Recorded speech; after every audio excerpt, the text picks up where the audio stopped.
오늘 제가 들려드릴 이야기는 평범한 주부 윤혜진 씨에게 벌어진 믿기 힘든 이야기입니다. 어느 평범한 아침, 아들 서준이 좋아하는 된장찌개를 끓이던 혜진 씨. 그런데 갑자기 며느리 하영이 급하게 뛰어들어오며 말합니다. 어머니, 서준 오빠가 사고가 났어요. 병원에서 들려온 소식은 청천벽력이었죠. 죄송합니다. 최선을 다했지만 사랑하는 아들이 세상을 떠났다는 것. 3일장을 치르는 동안 며느리 하영은 정말 완벽한 효부였습니다. 조문객들은 모두 칭찬했죠. 정말 효부네요. 이런 며느리 어디서 구하나.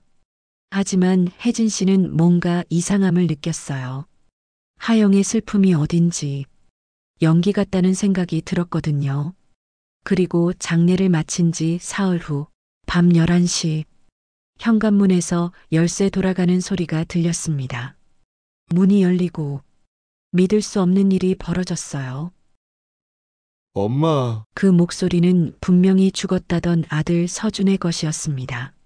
하지만 서준이 전한 충격적인 진실은 혜진 씨의 세상을 완전히 뒤바꿔 놓았습니다.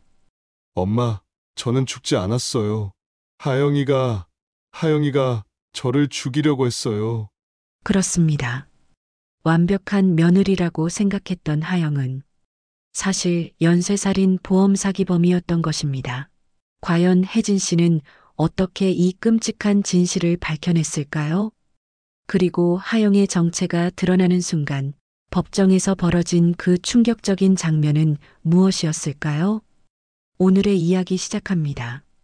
그 전에 잠깐 구독과 좋아요 눌러주시면 큰 힘이 됩니다. 오늘도 평범한 아침이었습니다. 윤혜진은 부엌에서 아들 서준이 좋아하는 된장찌개를 끓이고 있었죠. 50세의 나이에도 여전히 깔끔한 모습을 유지하는 혜진은 25년간 한결같이 가족을 위해 살아온 평범한 주부였습니다. 창밖으로 들어오는 따스한 햇살이 부엌을 환하게 비추고 보글보글 끓어오르는 찌개 냄새가 집 안가득 퍼져나갔어요. 서준아, 밥 먹어. 혜진이 거실을 향해 소리쳤지만 대답이 없었습니다. 아마 또 늦잠을 자고 있을 거라 생각하며 미소를 지었죠. 29의 아들은 여전히 혜진에게는 어린아이 같은 존재였으니까요. 며느리 배아영과 결혼한 지 이제 1년이 되어 가는데 둘이 행복해하는 모습을 볼 때마다 혜진의 마음도 따뜻해졌습니다. 그런데 그때 현관문이 급하게 열리는 소리가 들렸어요. 하영이 급한 숨을 몰아쉬며 들어왔습니다. 어머니, 어머니. 하영의 목소리에는 평소와 다른 긴장감이 배어 있었죠. 혜진은 앞치마를 벗으며 서둘러 현관으로 나갔습니다. 하영아, 무슨 일이야? 혜진이 물었지만 하영의 표정은 창백했어요. 서준 오빠가 사고가 났어요. 그 순간 혜진의 세상이 멈춰버렸습니다. 귓가에서 윙윙거리는 소리만 들릴 뿐 하영의 말이 제대로 들어오지 않았죠. 뭐라고? 혜진의 목소리가 떨렸습니다. 하영은 눈물을 글썽이며 말했어요. 병원에서 연락이 왔어요. 공사장에서 사고가. 지금 응급실에 있다고. 혜진은 더 이상 듣고 있을 수 없었습니다. 가방도 챙기지 않은 채 하영과 함께 병원으로 달려갔죠. 병원 응급실 앞은 차갑고 무거운 공기로 가득했습니다. 의사가 나와서 고개를 숙이며 말했어요. 죄송합니다. 최선을 다했지만 그 한마디에 혜진의 다리에서 힘이 빠졌습니다. 바닥에 주저앉으며 오열하는 혜진을 하영이 부축했죠. 이상하게도 하영은 눈물을 흘리면서도 어딘지 모르게 침착해 보였습니다. 장례식장은 조문객들로 붐볐어요. 서준의 친구들, 직장 동료들, 친척들이 모두 와서 조의를 표했습니다. 하지만 혜진에게는 모든 것이 꿈처럼 느껴졌죠.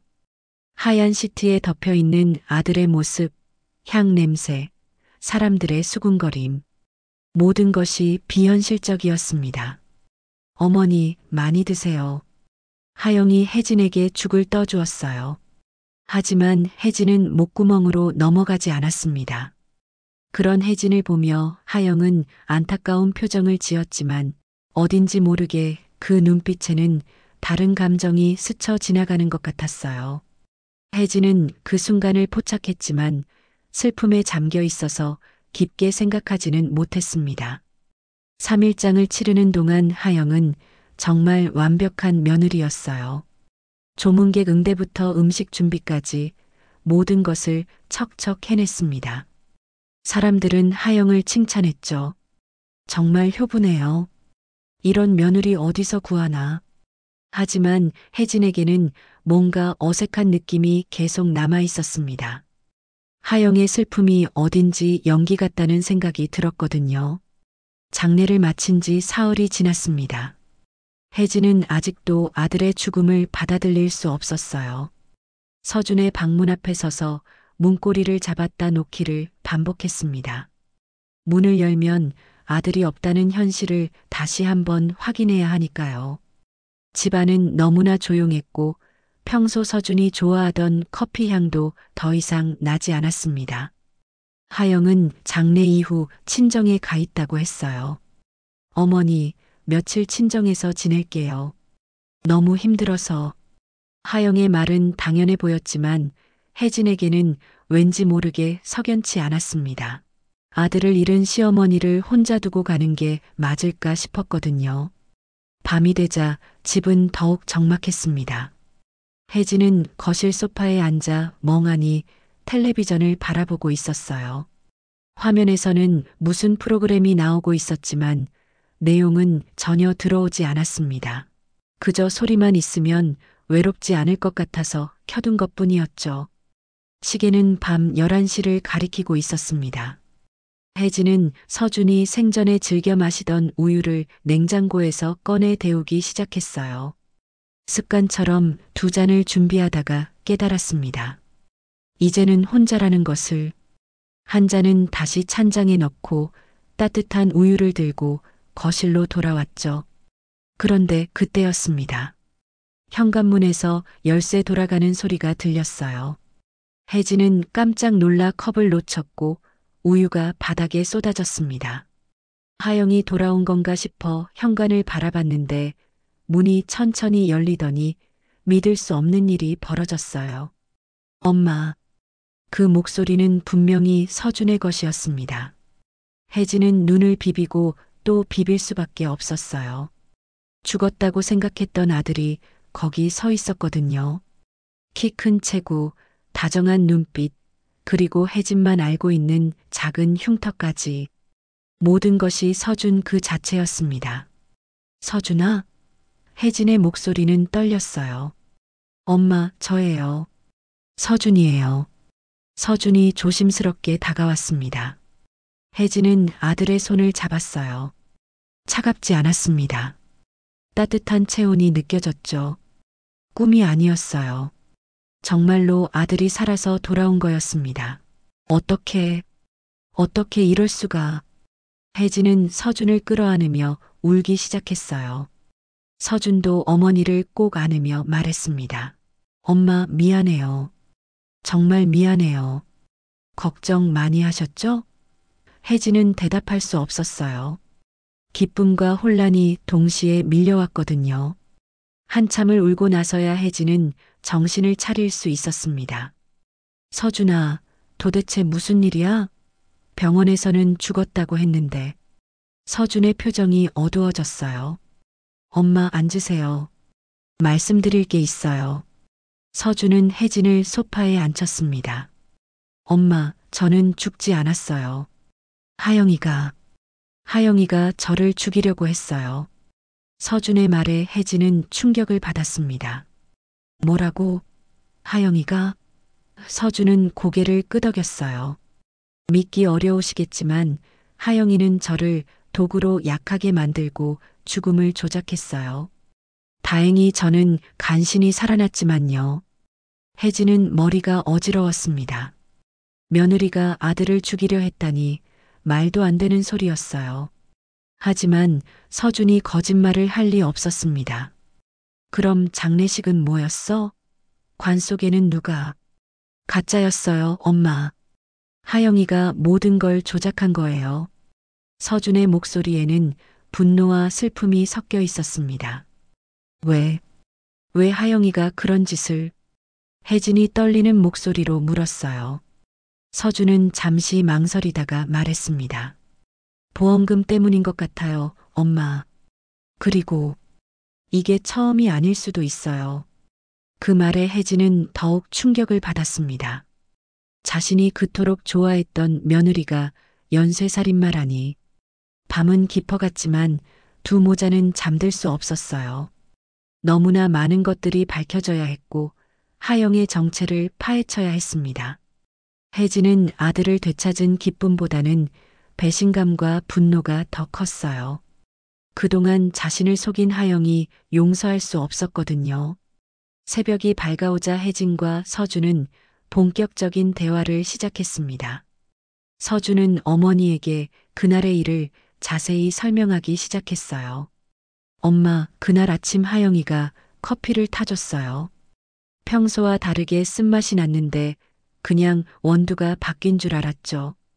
서준의 목소리에는 아직도 그때의 공포가 남아 있었습니다. 커피를 마시고 나서 점점 몸이 이상해졌어요.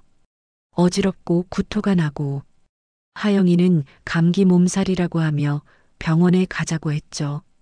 혜진은 아들의 말을 들으며 주먹을 꽉 쥐었습니다. 그토록 다정했던 며느리가 독을 탔다니 믿고 싶지 않았지만 현실이었어요. 서준은 계속해서 설명했습니다. 병원 가는 길에 의식을 잃었어요. 그 다음에 깨어났을 때는 관 같은 곳에 있었습니다. 숨이 막힐 것 같았지만 다행히 완전히 밀폐되지는 않았더라고요. 혜진은 상상만으로도 끔찍했어요. 아들이 그런 공포를 겪었다니. 하영이는 제가 완전히 죽었다고 생각했나 봐요. 하지만 저는 간신히 의식을 되찾고 그곳에서 빠져나올 수 있었어요. 서준은 손을 떨며 말했어요. 그 이후로 며칠간 숨어 지내면서 하영이를 몰래 지켜봤어요. 정말 충격적이었어요. 혜진은 궁금증을 참을 수 없었어요. 뭘 봤는데? 서준은 잠시 망설이다가 말했습니다. 하영이가 다른 남자와 만나는 걸 봤어요. 그리고 그들이 나누는 대화를. 정말 끔찍했어요, 엄마. 그때 서준의 핸드폰이 울렸어요. 친구 최강우에게서 온 전화였습니다. 강우 형이에요. 제가 며칠 전에 연락했거든요. 서준은 전화를 받았고 강우가 곧 올 거라고 했습니다. 강우는 사설 탐정 일을 하고 있었거든요. 1시간 후 강우가 도착했습니다. 30 중반의 강우는 날카로운 눈빛을 가진 남자였어요. 서준아, 정말 살아있구나. 강우는 서준을 보며 안도의 표정을 지었습니다. 어머니, 안녕하세요. 최강우입니다. 강우는 혜진에게 정중히 인사했어요. 강우 형, 조사 결과는 어떻게 됐어요? 서준이 물었습니다. 강우는 가방에서 서류 뭉치를 꺼냈어요. 정말 놀라운 사실들을 발견했어. 배아영이라는 여자. 이게 진짜 이름이 아니야. 혜진은 깜짝 놀랐습니다. 뭐라고요? 강우는 서류를 펼치며 설명했어요. 진짜 이름은 김미영이고 과거에 3번의 결혼 기록이 있어. 그런데 이상하게도 남편들이 모두 사고나 병으로 사망했지. 혜진은 소름이 돋았습니다. 그럼 하영이가? 네, 연쇄살인범일 가능성이 높습니다. 강우의 목소리는 확신에 차 있었어요. 각각의 경우마다 거액의 보험금을 수령했고 사망 원인도 의심스러운 점이 많아요. 독극물이나 약물 과다 복용으로 추정되는 경우들이죠. 혜진은 의자에 주저앉았습니다. 그럼 내가 그런 사람을 며느리로. 서준이 어머니의 손을 잡았어요. 엄마 잘못이 아니에요. 하영이가 너무 교묘했던 거죠. 강우는 더 충격적인 사실을 알려주었습니다. 그리고 현재 하영이가 새로운 타겟을 정한 것 같아요. 사업가 박민수라는 남자와 만나고 있거든요. 아마 다음 피해자가 될 가능성이 높습니다. 우리가 막아야 해요. 혜진이 벌떡 일어나며 말했습니다. 강우는 고개를 끄덕였어요. 물론이죠. 하지만 신중하게 접근해야 합니다. 증거를 확실히 잡아야 하거든요. 강우는 계획을 설명했습니다. 일단 하영이의 집에 몰래 들어가서 증거를 찾아야 해요. 그리고 하영이와 박민수의 만남을 녹음해야 합니다. 서준이 걱정스럽게 말했어요. 위험하지 않을까요? 위험하지만 해야 해요. 혜진의 목소리는 단호했습니다. 더 이상 무고한 사람이 죽어서는 안 되잖아요. 강우는 혜진의 의지를 보며 고개를 끄덕였어요. 좋습니다. 내일부터 본격적인 수사를 시작해요. 세 사람은 밤늦도록 작전을 논의했습니다. 하영의 정체를 완전히 밝혀내고 더 이상의 피해를 막기 위해서 말이에요. 혜진은 분노와 결의로 가득 차 있었습니다. 아들을 죽이려 한 며느리를 절대 용서하지 않을 거라고 다짐했어요. 다음 날 아침 혜진은 평소보다 일찍 일어났습니다. 밤새 잠을 이루지 못했지만 오히려 정신은 또렷했어요. 아들을 되찾은 기쁨보다는 하영에 대한 분노가 더 컸습니다. 그동안 자신을 속이고 아들을 해치려 한 며느리를 생각하니 치가 떨렸어요. 강우는 아침 7시에 도착했습니다. 손에는 작은 가방을 들고 있었어요. 어머니, 준비됐나요?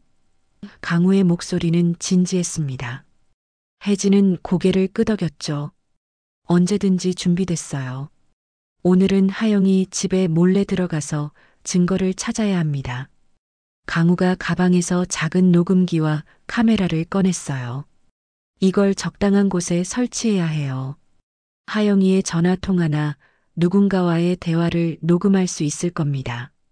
서준이 걱정스럽게 말했어요. 엄마가 직접 들어가시는 건 너무 위험해요. 하지만 혜진은 의지가 확고했습니다. 내가 해야 해. 하영이가 돌아와도 시어머니가 왔다고 하면 자연스럽잖아. 강우는 혜진에게 자세한 설명을 해주었어요. 하영이는 보통 오후 2시쯤 외출한다고 했죠? 그때를 노려서 들어가세요. 녹음기는 거실 소파 밑에, 카메라는 침실 화장대 근처에 설치하면 됩니다. 오후 1시 혜진은 하영이 아파트 앞에 서 있었습니다. 심장이 빠르게 뛰었지만 용기를 냈어요. 예비 열쇠로 문을 열고 조심스럽게 들어갔습니다. 집안은 깔끔하게 정리되어 있었지만 어딘지 차가운 느낌이 들었어요.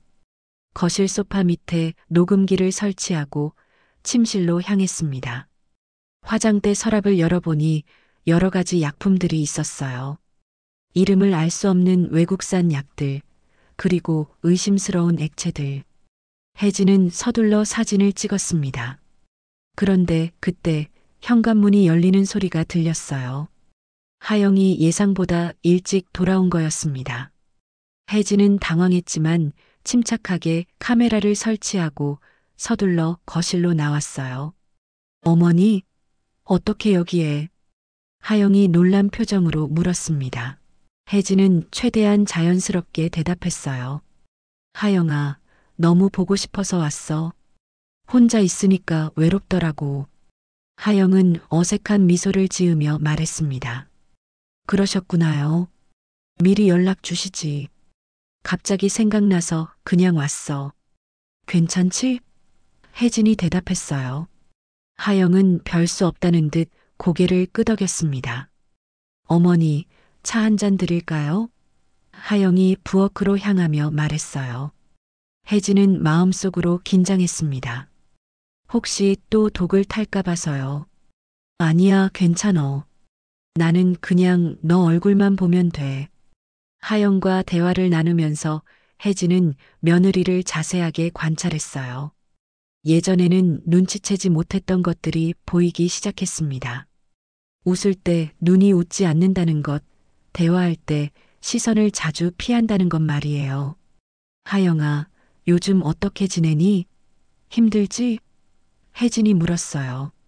하영은 잠시 망설이다가 대답했습니다. 네, 아직은. 서준 오빠 생각이 많이 나서요. 하지만 그 표정에는 진정한 슬픔이 보이지 않았어요. 1시간 정도 대화를 나눈 후 혜진은 집으로 돌아왔습니다. 강우와 서준이 기다리고 있었어요. 어떻게 됐어요? 서준이 급하게 물었습니다. 혜진은 화장대에서 찍은 사진들을 보여주었어요. 이것들 봐. 정체불명의 약들이 가득해. 강우가 사진을 자세히 살펴보며 말했습니다.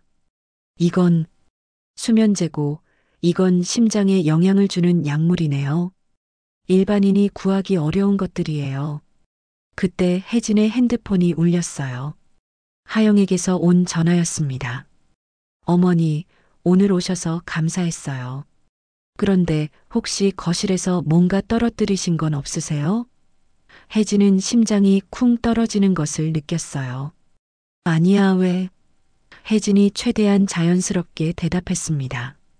아, 그냥요. 청소하다가 이상한 게 있어서.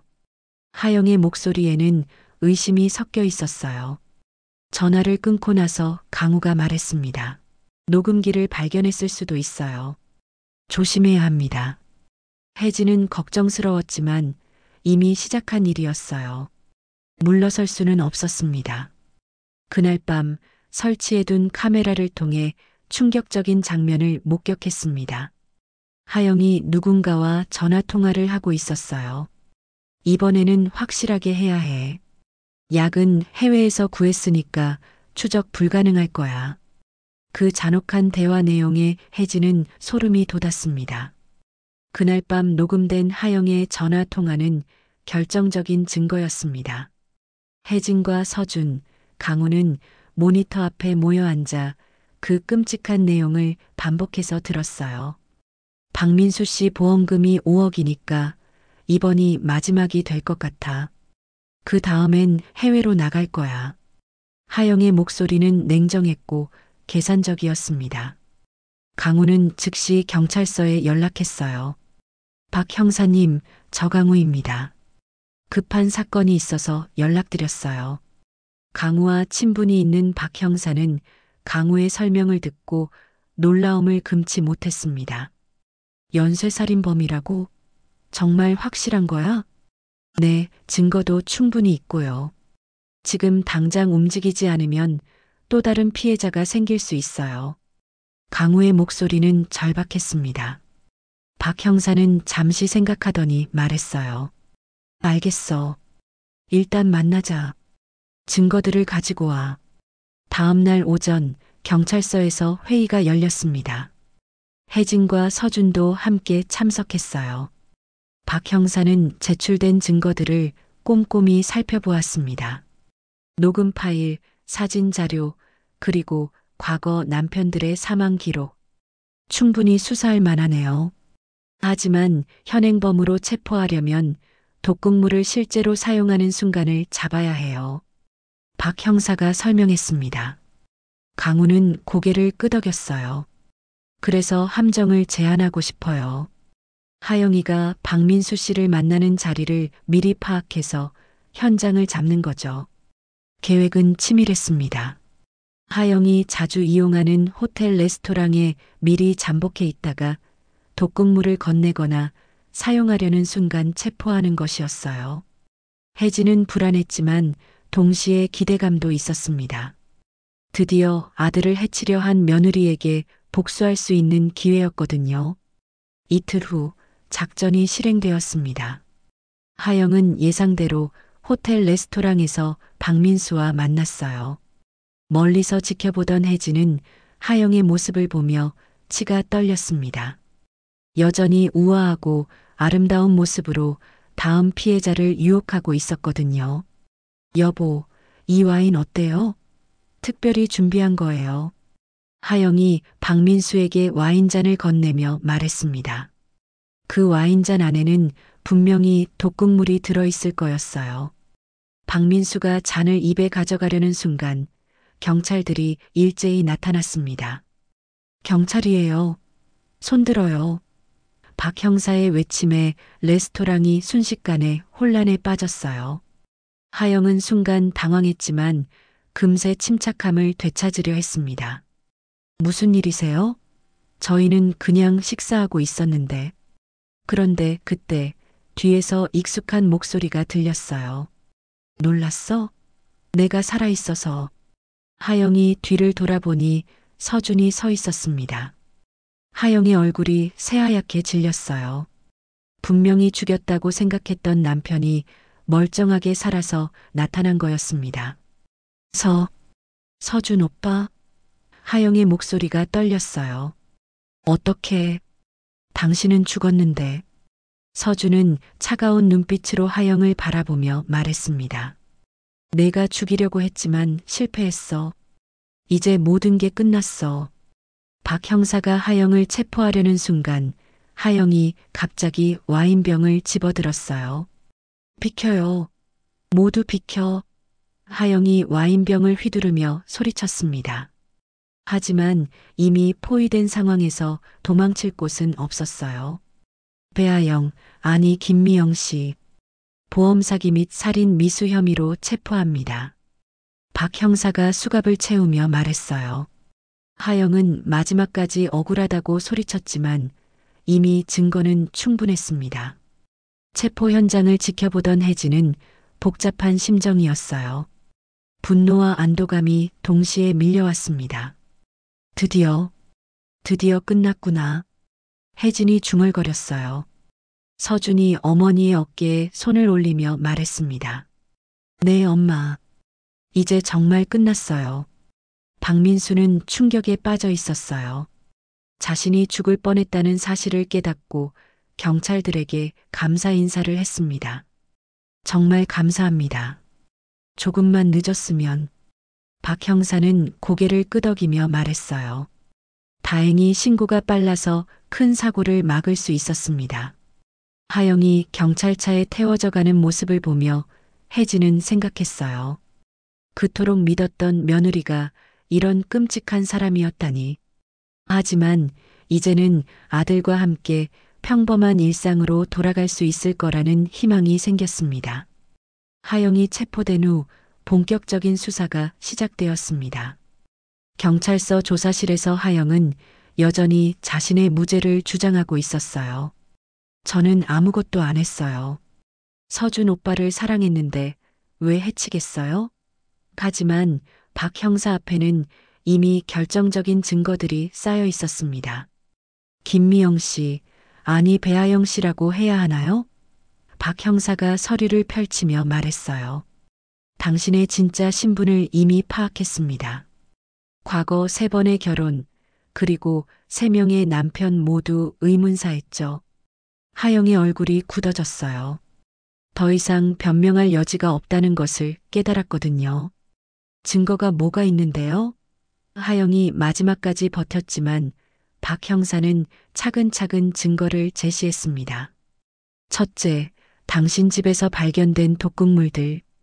둘째, 박민수 씨와의 통화 녹음. 셋째, 서준 씨에게 독을 먹인 정황들. 박 형사의 목소리는 단호했어요. 그리고 무엇보다 피해자인 서준 씨가 살아서 증언할 수 있습니다. 조사실 밖에서는 혜진과 서준이 기다리고 있었어요. 혜진은 안절부절 못하며 복도를 왔다 갔다 했습니다. 정말 하영이가 인정할까? 서준이 어머니를 달래며 말했어요. 엄마, 증거가 확실하니까 괜찮을 거예요. 1시간 후 박 형사가 나왔습니다. 자백했습니다. 박 형사의 말에 혜진은 안도의 한숨을 쉬었어요. 정말요? 네, 처음엔 부인하다가 증거들을 보여주니까 결국 모든 걸 털어놨어요. 박 형사는 자세한 내용을 설명해 주었어요.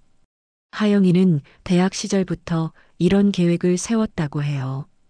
돈 많은 남자들을 찾아 결혼하고 거액의 보험을 가입시킨 다음 독살하는 거였죠. 혜진은 소름이 돋았습니다. 첫 번째 남편은 사업가였고, 두 번째는 의사, 세 번째는 변호사였어요. 모두 사회적 지위가 높고 재산이 많은 사람들이었죠. 박 형사가 계속 설명했습니다. 그리고 서준 씨는 네 번째 타겟이었던 거예요. 서준은 충격을 받았어요. 그럼 처음부터 저를 노린 거였나요? 박 형사는 고개를 끄덕였습니다. 네, 하영이는 당신이 안정적인 직장을 가지고 있고 어머니께서 부동산을 소유하고 계시다는 걸 미리 조사했대요. 혜진은 분노가 치솟았어요. 그럼 우리 가족을 1년 넘게 속인 거네? 그렇습니다. 하영이는 완벽한 며느리 연기를 했죠. 사실 이런 류의 범죄자들은 대부분 연기력이 뛰어나요. 조사 과정에서 더 충격적인 사실들이 밝혀졌습니다. 하영이 사용한 독극물은 해외에서 구입한 것으로 검출이 어려운 성분이었어요. 다행히 서준 씨가 체질적으로 독에 대한 저항력이 있었나 봐요. 그래서 완전히 죽지 않고 의식을 되찾을 수 있었던 거죠. 재수사 과정에서 과거 하영의 남편들도 다시 부검을 받게 되었어요. 결과는 모두 독살이었습니다. 이제야 억울하게 죽은 분들의 명예가 회복될 거예요. 박 형사가 말했어요. 하영의 범행 동기는 단순히 돈 때문이었어요. 사치스러운 생활을 유지하기 위해서였다고 해요. 명품백, 고급차, 해외여행. 모든 걸 남편들의 목숨과 바꾼 거죠. 혜진은 그런 하영이 이해할 수 없었어요. 조사가 끝난 후 혜진과 서준은 하영과 마주할 기회가 있었습니다.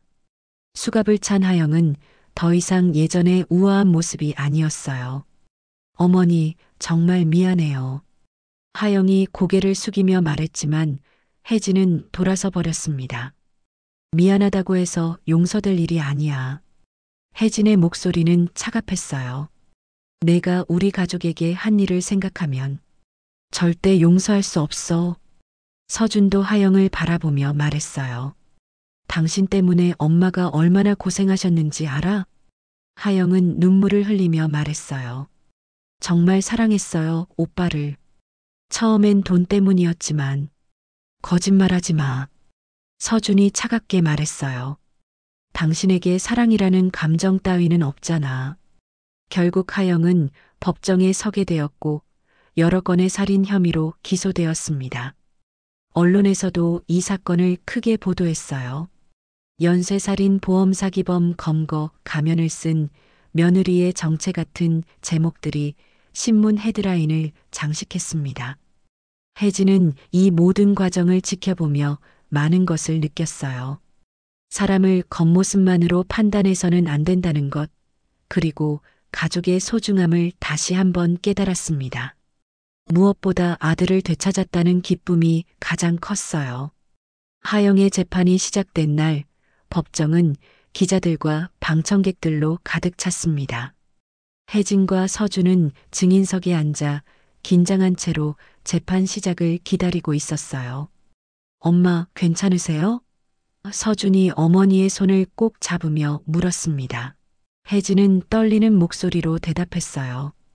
괜찮아. 이제 정의가 실현되는 거잖아. 재판장의 판사가 입장하자 법정이 조용해졌습니다.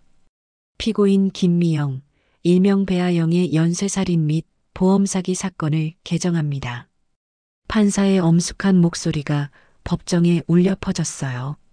하영은 수감복을 입고 피고인석에 앉아 있었는데 예전의 우아함은 전혀 찾아볼 수 없었습니다. 검사가 일어서서 공소장을 낭독하기 시작했어요. 피고인은 지난 5년간 4명의 남성과 결혼하여 이들을 독살하고 보험금을 편취하려 했습니다. 검사의 목소리는 단호했습니다. 특히 마지막 피해자인 윤서준 씨의 경우 다행히 목숨을 건졌지만 극심한 정신적 고통을 겪었습니다. 첫 번째 증인으로 서준이 증언대에 섰어요. 선서하겠습니다. 저는 양심에 따라 숨김없이 말하겠습니다. 서준의 목소리는 떨렸지만 또렷했습니다. 검사가 질문했어요. 피고인과의 결혼 생활은 어땠습니까? 처음에는 정말 행복했어요. 하영이가 다정하고 배려심이 많다고 생각했거든요. 서준이 대답했습니다. 하지만 결혼 후 이상한 일들이 생기기 시작했어요. 자꾸 거액의 보험을 가입하자고 하더라고요. 서준은 계속해서 증언했습니다. 사고 당일 아침 하영이가 평소와 다른 커피를 타줬어요. 맛이 이상했지만 그냥 마셨죠. 그 후에 몸이 마비되기 시작했고 서준의 목소리가 잠시 멈췄어요. 그때의 공포가 되살아났거든요. 다음으로 혜진이 증언대에 섰습니다. 아들을 잃었다는 소식을 들었을 때의 절망감은 말로 표현할 수 없어요. 혜진의 눈에서 눈물이 흘렀습니다. 그런데 며느리라고 생각했던 사람이 아들을 죽이려 했다니 정말 믿을 수 없었어요. 피고인의 평소 행동에서 의심스러운 점은 없었습니까? 검사가 질문했어요. 혜진은 잠시 생각하더니 말했습니다. 돌이켜보니 있었어요. 장례식 때 슬픔이 진짜 같지 않았고 보험 이야기를 자주 했거든요. 이어서 강우가 증인으로 나와 수사 과정을 자세히 설명했습니다. 피고인의 과거를 조사한 결과 3명의 전 남편이 모두 의문사했다는 사실을 발견했어요. 그리고 각각의 경우마다 거액의 보험금을 수령했습니다. 가장 감동적인 순간은 과거 피해자들의 가족이 증언할 때였어요. 첫 번째 남편의 어머니인 한지민 씨가 증언대에 섰습니다. 제 아들도 결혼 후 1년 만에 갑자기 세상을 떠났어요. 그때는 병사라고 했지만 이제야 진실을 알게 됐네요. 한지민 씨는 울음을 참으며 계속 말했어요. 5년 동안 아들의 죽음을 받아들이지 못했어요. 건강했던 아이가 왜 갑자기. 이제야 억울함이 풀릴 것 같아요. 법정에 있던 모든 사람들이 숙연해졌습니다. 두 번째, 세 번째 남편의 가족들도 비슷한 증언을 했어요. 모두가 하영의 교묘한 연기에 속아 진실을 알지 못했던 거였습니다. 피고인은 완벽한 며느리, 완벽한 아내를 연기했어요. 우리는 전혀 의심하지 못했죠. 변호인은 하영의 불우한 어린 시절을 들어 정상 참작을 호소했습니다. 피고인은 어릴 때부터 경제적으로 어려운 환경에서 자랐고 돈에 대한 강박이 생겼습니다. 하지만 검사는 강력히 반박했어요. 아무리 어려운 환경이었다 해도 4명의 무고한 남성을 죽이려 한 것은 용서받을 수 없는 중죄입니다. 검사의 목소리는 격앙되어 있었어요. 특히 가족을 가장한 범행은 더욱 악질적입니다. 마지막으로 하영이 최후 진술을 했습니다. 정말 후회하고 있어요. 특히 서준 오빠와 어머니께 용서해달라는 말씀은 드릴 수 없어요. 다만 제가 저지른 죄에 대해 책임지겠습니다. 하지만 그 말들도 진심으로 들리지 않았어요. 재판부는 충분한 심리를 거쳐 판결을 내렸습니다. 피고인 김미영에게 무기징역을 선고한다. 판사의 선고가 떨어지자 법정에서는 박수가 터져 나왔어요. 혜진은 서준의 손을 꼭 잡으며 안도의 눈물을 흘렸습니다. 법정을 나서면서 한지민 씨가 혜진에게 다가왔어요. 정말 고생 많으셨어요. 서준 씨가 살아계셔서 다른 피해자들도 구제받을 수 있었어요. 두 어머니는 서로를 껴안으며 위로했습니다. 같은 아픔을 겪은 사람끼리만 알 수 있는 연대감이었어요. 재판이 끝난 지 6개월이 흘렀습니다. 혜진과 서준은 서서히 일상을 되찾아가고 있었어요. 아침마다 혜진이 끓여주는 된장찌개 냄새가 다시 집안을 가득 채웠고 서준은 예전처럼 엄마 밥 먹어요. 라고 큰 소리로 대답했습니다. 평범해 보이는 이런 일상이 얼마나 소중한지 두 사람은 이제 절실히 알고 있었어요. 서준은 새로운 직장을 구했습니다. 예전 회사로 돌아가기에는 너무 많은 시선과 소문이 부담스러웠거든요. 대신 동네에 있는 작은 유통업체에서 일하기 시작했어요. 급여는 줄었지만 집에서 가깝고 무엇보다 어머니와 더 많은 시간을 보낼 수 있어서 만족했습니다. 서준아, 오늘 저녁에는 뭐 먹고 싶어? 혜진이 장을 보러 가면서 물었어요. 엄마가 좋아하는 걸로 해요. 감자탕 어때요? 서준이 웃으며 대답했습니다. 감자탕은 혜진이 가장 잘 만드는 음식 중 하나였거든요. 좋지. 널 위해서라면 뭐든 해줄 수 있어. 혜진은 시장에서 신선한 감자와 돼지 등뼈를 골라 샀어요. 예전에는 하영도 함께 고려해서 반찬을 준비했는데 이제는 서준만 생각하면 되니까 오히려 마음이 편했습니다. 무엇보다 진짜 가족끼리만 있다는 안정감이 컸어요. 저녁 준비를 하면서 혜진은 문득 하영을 생각했습니다. 분노는 많이 가라앉았지만 여전히 이해할 수 없었어요. 어떻게 그런 끔찍한 일을 할 수 있었을까? 하지만 더 이상 그런 생각에 매달리고 싶지 않았습니다. 과거보다는 현재가 그리고 앞으로의 미래가 더 중요했거든요. 엄마, 제가 도와드릴게요. 서준이 부엌으로 들어와서 말했어요. 괜찮아. 너는 쉬어. 아니에요. 같이 해요. 요즘 요리하는 게 재미있더라고요. 서준은 감자 껍질을 벗기기 시작했습니다. 모자가 함께 요리하는 모습은 정말 평화로워 보였어요. 요리를 하면서 두 사람은 자연스럽게 대화를 나눴습니다. 서준아, 새 직장은 어때? 좋아요. 사람들도 친절하고 일도 적당해요. 무엇보다 스트레스가 없어서 좋습니다. 서준의 얼굴에는 진짜 평온함이 있었어요. 그건 그렇고 엄마도 뭔가 새로운 일을 시작해 보시는 게 어때요? 서준이 제안했어요. 나야 뭘 하겠어. 이 나이에. 아니에요. 엄마는 아직 젊으세요. 그리고 요리도 잘하시고 사람들과 어울리는 것도 좋아하시잖아요. 혜진은 잠시 생각해 봤어요. 정말로 새로운 시작을 해보고 싶었습니다. 그럼 작은 반찬 가게라도 해볼까? 좋은 생각이에요. 엄마 음식 맛있다고 소문나면 손님들이 많이 올 거예요. 서준이 흥미롭게 반응했습니다. 며칠 후 두 사람은 동네를 돌아다니며 작은 상가를 알아봤어요. 집에서 걸어서 10분 거리에 적당한 크기의 가게가 있었습니다. 여기 어때요, 엄마? 좋네. 위치도 좋고 크기도 적당하고. 혜진은 마음에 들었어요. 가게를 임대하고 인테리어를 하는 과정도 즐거웠습니다. 서준이 휴일마다 와서 도와줬거든요. 엄마, 이 색깔은 어때요? 좋아. 따뜻한 느낌이 나네. 두 사람은 작은 것 하나하나를 정성스럽게 준비했어요. 드디어 개업하는 날이 왔습니다. 혜진이네 반찬 가게라는 간판이 달린 작은 가게 앞에 서준과 혜진이 나란히 서 있었어요. 엄마, 떨려요? 응, 조금. 그런데 설레기도 해. 혜진의 얼굴에는 오랜만에 환한 미소가 떠올랐습니다. 첫날부터 손님들이 꽤 많이 왔어요. 동네 아주머니들이 호기심에 들렀다가 혜진이 만든 반찬을 맛보고는 감탄했습니다. 와, 정말 맛있네요. 집에서 만든 것 같아요. 감사해요.